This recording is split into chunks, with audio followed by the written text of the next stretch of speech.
औज़ुबिल्लाहि मिनश्शैतानिर्रजीम बिस्मिल्लाहिर्रहमानिर्रहीम अस्सलामु अलैकुम रहमतुल्लाहि व बरकातहू।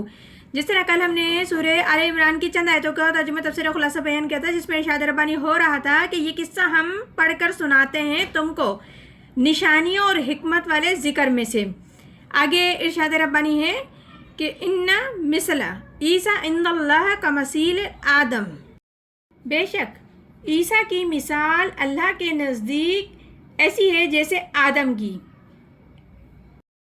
तो रब्बुल इज़्ज़त फरमाते हैं खलक़हु मिन तराबिन सुम्मा क़ाल लहु कुन फ़यकुन, बनाया उसको मिट्टी से, फिर कहा उसको कि हो जा, सो वो हो गया। इस आयत में रब्बुल इज़्ज़त बता रहे हैं कि उसे बनाया मिट्टी से, फिर कहा हो जा, तो वो हो गया। और वो लोग जो हज़रत आदम अलैहिस्सलाम की पैदाइश के बारे में कुछ अलग नज़रियात रखते हैं, तो इस आयत के ज़रिए अल्लाह ताला बता रहे हैं कि वो स्पेशली बनाए गए हैं, यानी कि कौन, हज़रत आदम अलैहिस्सलाम मिट्टी से बराह रास्त। उन लोगों के लिए ये आयत दलील है, ये जो अपने नज़रियात रखते हैं कि आदम अलैहिस्सलाम की तख्लीक इस तरह हुई या उस तरह हुई। आदम अलैहिस्सलाम की तख्लीक बराह रास्त मिट्टी से हुई और रब के हुक्म से हुई। इसी तरीके से हज़रत ईसा अलैहिस्सलाम की मिसाल अल्लाह के नज़दीक हज़रत आदम अलैहिस्सलाम जैसी है। जिस तरह अल्लाह ताला ने हज़रत आदम अलैहिस्सलाम की तख्लीक की अपनी मंशा से, अपनी हुक्म से, अपनी मर्ज़ी से, इसी तरीके से हज़रत आदम अलैहिस्सलाम के ना तो बाप थे ना तो माँ थी, बस अल्लाह के हुक्म से उनकी तख्लीक हो गई। तो हज़रत ईसा अलैहिस्सलाम की तो माँ हैं लेकिन बाप नहीं है। तख्लीक के एतबार से हज़रत आदम अलैहिस्सलाम से मामला उनका थोड़ा कम है। ये सारे मौजज़ात हैं अल्लाह के, और अल्लाह जो चाहे वो कर सकता है। तो इसी आयत के ज़रिए रब्बुल इज़्ज़त बता रहे हैं।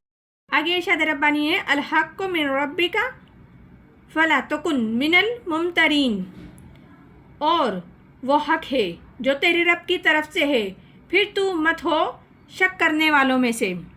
तो इस आयत में भी रब्बुल इज़्ज़त तसल्ली दे रहे हैं और समझा रहे हैं कि ए नबी, जो इस मामले में आपसे हुज्जत कर रहे हैं, तो ये जो कुछ भी हो रहा है ये हक़ है, आप उनकी बातों में ना जाएं, और ये सब आपके रब की तरफ से है, और हरगिज़ ना हो जाना उसमें शक करने वालों में से।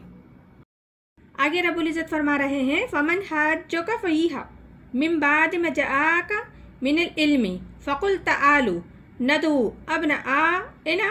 अब्नाआकुम व निसाएकुम व अनफुसुना अनफुसुकुम।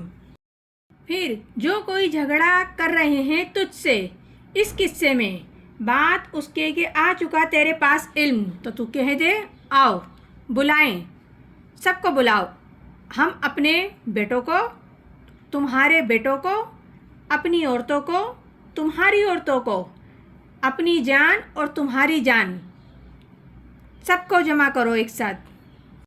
इस आयत में बताया जा रहा है कि ए नबी, जो इस मामले में आपसे हुज्जतबाजी कर रहे हैं, झगड़ा कर रहे हैं, बहस कर रहे हैं, या आपको उलझाने की कोशिश कर रहे हैं, जबकि आपके पास तो हर इल्म आ चुका है, तो आपको कह रहे हैं वो अल्लाह के हुक्म से।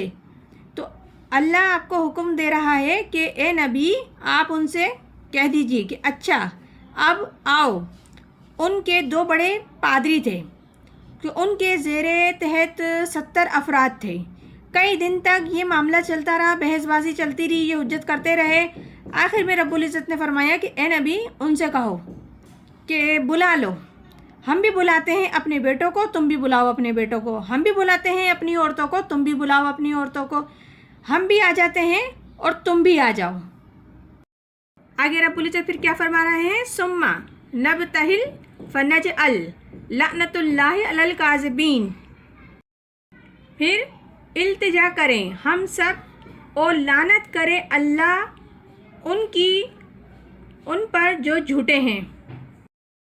यानी कि इस आयत में बताया जा रहा है कि हम जब सबको हम जमा कर लेते हैं, वो भी जमा कर लें, हम भी जमा कर लें, और फिर हम गिड़गिड़ा कर अल्लाह से दुआ करेंगे कि ए अल्लाह, हम में से जो झूठा हो उस पर लानत कर दे। ये नबी पाक ने अपनी तजवीज़ उनके सामने रख दी अल्लाह के हुक्म से। اس عمل کو مباہلہ کہتے ہیں۔ اور مباہلہ کب ہوتا ہے؟ جب ہم جان جائیں کہ سامنے والا ہماری بات سمجھ چکا ہے لیکن اپنی ضد اور ہٹ دھرمی کی وجہ سے اپنی بات پر اڑا ہے، ڈٹا ہے اور بار بار اپنی بات کو مسلط کرنے کی کوشش کر رہا ہے، تو پھر مباہلہ آخری شے ہوتی ہے کہ ظاہر ہو جاتا ہے اگر اسے یقین ہے کہ وہ صحیح ہے تو وہ اس چیلنج کو قبول کرے گا، اور اگر دل میں اس کے چور ہے تو وہ مباہلہ نہیں کرے گا۔ تو پھر یہی ہوا، انہوں نے بھی مباہلہ سے انکار کر دیا اور فرار کی راہ اختیار کری اور ایسے ہی چلے گئے۔ یہ سورہ آل عمران ہے جس کے بھی ہم نے چند آیتوں کا ترجمہ، تفسیر اور خلاصہ بیان کیا۔ انشاءاللہ تعالی مزید بھی آگے کرتے رہیں گے۔ پروردگار عالم ہم سب کو قرآن پاک صحیح طریقے سے پڑھنے، سمجھنے اور عمل کرنے کی توفیق عطا فرمائے۔ آمین ثم آمین۔ جزاک اللہ۔